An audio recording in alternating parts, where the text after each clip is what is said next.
রাজনৈতিক প্রতিহিংসার কারণে প্রায় এক যুগেরও বেশি সময় ধরে দেশের বাইরে আছেন বিএনপির জাতীয় নির্বাহী কমিটির ভাইস চেয়ারম্যান ও কুমিল্লা ৩ মুরাদনগর আসনের সাবেক ৫ বারের নির্বাচিত এমপি এবং সাবেক মন্ত্রী কাজী শাহ মোফাজ্জল হোসেন কায়কোবাদ। সম্প্রতি ফ্যাসিস্ট শেখ হাসিনার আমলে দায়েরকৃত মিথ্যা মামলা থেকে খালাস পেয়েছেন তিনি। কাজী শাহ মোফাজ্জল হোসেন কায়কোবাদ আগামী ২৮ ডিসেম্বর দেশে ফিরবেন।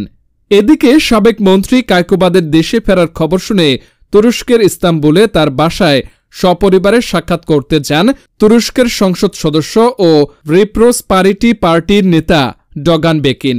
পরে তিনি নিজের ফেসবুক অ্যাকাউন্টে বিষয়টি নিয়ে পোস্ট করেন। তিনি রোববার সন্ধ্যায় সপরিবারে কায়কোবাদের বাসায় গিয়ে কৌশল বিনিময় করেন।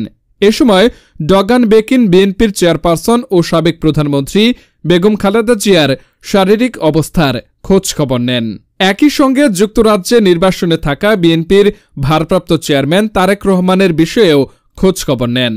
খালেদা জিয়া, তারেক রহমান এবং কায়কোবাদ সহ সব নেতার সুস্বাস্থ্য এবং দীর্ঘায়ু কামনা করেন তুর্কি এমপি।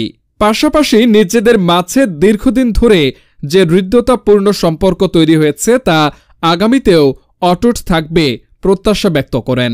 বাংলাদেশের উন্নয়নে তুরস্ক আগামীতেও পাশে থাকবে বলে প্রত্যাশা পুনর্ব্যক্ত করেন উভয় নেতা।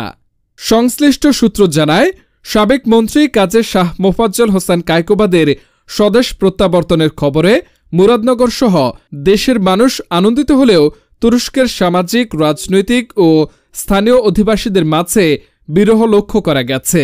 স্থানীয় অনেকের সঙ্গে সাবেক মন্ত্রী কায়কোবাদের খুব ঘনিষ্ঠ সম্পর্ক তৈরি হয়েছে।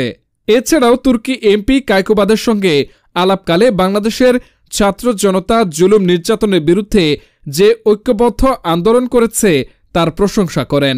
ডগান বেকিন বলেন, বাংলাদেশের ছাত্র জনতা সম্মিলিতভাবে যে আন্দোলন করেছে তা ঐতিহাসিক এবং অনুপ্রেরণামূলক। পাশাপাশি শান্তিতে নোবেল বিজয়ী অর্থনীতিবিদ ড মোহাম্মদ ইউনূসের নেতৃত্বাধীন অন্তর্বর্তী সরকারের ভূয়সী প্রশংসা করেন তুর্কি এমপি।